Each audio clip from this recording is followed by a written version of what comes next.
Hey there, good morning. This is She Be Willing 18. Today I am going to talk about the comparison of a lease operator versus an owner operator. And before I get started, I want to throw a disclaimer out there to those of you who are on one side or the other. This is not an indictment on any individual. This is just a strict comparison based on the fact that I've been on both sides. So it's just my opinion. Whatever side worked for you, I say hooray for you. But there are individuals out there who are curious about the caveats of both sides. So I'm going to give them that. So let's talk about the lease operator. Lease operator is basically an individual truck driver who goes to a company who own their trucks. They have company drivers, and then they will lease a truck driver their truck. I cannot stress the fact enough. Their truck. It is their equipment. And because it is their equipment, from a business standpoint, that truck has allocated miles in order to be profitable. They're going to lease that truck to you for a premium. And you're going to run that truck the way they tell you to run that truck because the truck belongs to them. You're a 1099 employee. They hate the word employee. You're not my employee. You're an independent contractor. You own that truck.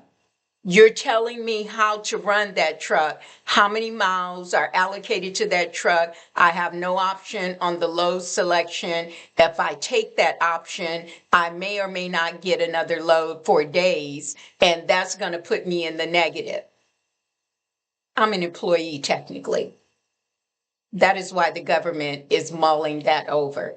But it worked for some people, and I say good for you. Some people are okay and they can manage in that environment. I would just ask them how long it took you to buy that truck. 99% of lease operators will never own the truck they are in at that company. Moving on. Limited options. You're not going to be able to pick and choose what your loads are. If you decline a load, they'll take you off of it with a little pushback. But when you come back, I'm ready to go to work. You may get a load, you may not. It may take a day or two or three. Keep in mind, that truck is allocated for a certain amount of miles in order to be profitable. They're going to get you a load eventually. When you get your settlement may only cover your negative balance. That's what I mean by, are you really an independent or are you a company driver? Just saying. The other thing is time management. If I can't pick my own loads, if I can't tell you when I want to be off without retribution, when I come back, then you're managing my time. Those are just things I don't like. Load selection, not going to be an option. That truck has allocated miles in order for it to be successful. That's a business decision. And the business decision is to cover the company who owns the truck. So keep that in mind. You're going to run under the motor carrier authority and you have no other option. You cannot bring your own MC number and run as a lease operator. You're going to use their insurance. You're not going to have an option to go elsewhere because, again, you're using their equipment and therefore you're going to use their insurance. Bookkeeping. They're going to do the majority of your bookkeeping because that truck still belonged to them. And you must run the miles that it's going to take in order for that truck to be successful. So the final comparison, there are no agents that you will deal with. You will deal with the dispatcher, driver manager, whatever they want to call them. But they're going to tell you when, where, and how. So that's the lease operator side. Not an indictment on any lease operators out there. If you're successful, wonderful. But I'm talking specifically to those who want the facts. On the owner-operator side, you have your own equipment. You're bringing equipment from the outside to a company who do not own any equipment. There are companies out there that are just a smidgen away from you being a lease operator. I've worked for one. You bring your own equipment, but you are going to use their license plate, their MC number. So now you went from an owner operator to a lease operator with a few more options. I tried that. And what I found is when you give up your own plates, the license plate on your truck that belongs to your company name, because a company told you, we'll let you use your own equipment, but you're going to use our MC number and our license plate. You have just took away my rights as an owner operator. And financially, it was not rewarding because it really has some of the same caveats that a lease operator had. We don't want to run today. We want to run tomorrow. Well, we need you to run today, but I can't. Okay, go home. We're ready to run the next day. Oh, we don't have anything. You can go to the load board and pick $1, load, but we don't have anything today. Tap, tap. That's your punishment for going home. So quickly, I realized that option was not a good option for me. Now we talk about a true owner operator. There are companies besides Landstar where we landed, but here's the true owner operator. You pick your own loads. You manage your own time. You're dealing with an agent or multiple agents, not a dispatcher or a driver manager. You do your own bookkeeping.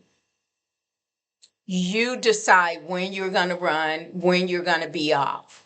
Obviously, there's a professional code of ethics. You want to give people the same amount of warning that you would like to receive. So, warning that I'm going to be off in 2 days or whatever, my truck is coming out of service for repair or I'm going to a family reunion. That's only common courtesy. But you decide when you're going to work, when you're not. It comes with a similar caveat. You have expenses if you're running under your own MC authority or you're using the company's MC authority, like Landstar. You have the option to do either or. You can keep your own plate and use their authority, or you can use your authority and your own plate. You can use their plate and their authority. You see how that works? Those are called options. I like options personally. Now, do you have some caveats? Yes. Time management.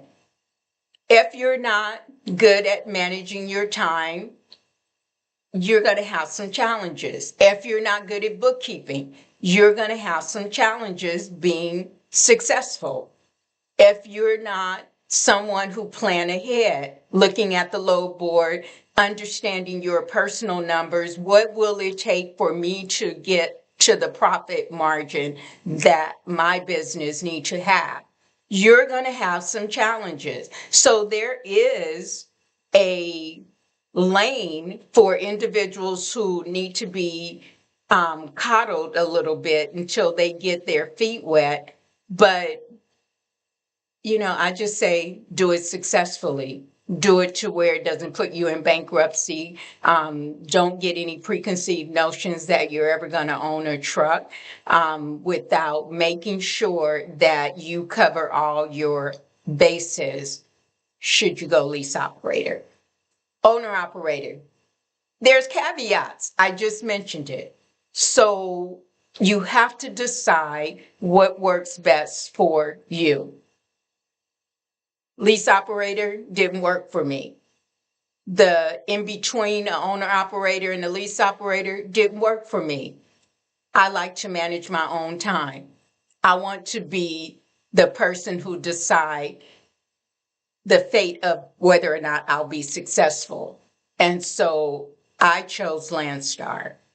You are truly on your own. They give you a coordinator. You can talk to them if you want. They're not going to harass you. You can pick your own loads or you don't pick a load. For 30 days, nobody's going to call you to see what's going on. Long as you make your payments for whatever expenses that are associated with Landstar. So that's the brief version of the comparison of a lease operator versus an owner operator, whether it be at Landstar or some other company. There's an in-between owner operator and a lease operator. There's a lease operator, and then there is a true owner operator and an owner operator leased on to another company. So hopefully that has helped a little bit with the explanation of how that works. This is She Be Willing 18. God bless. Stay safe.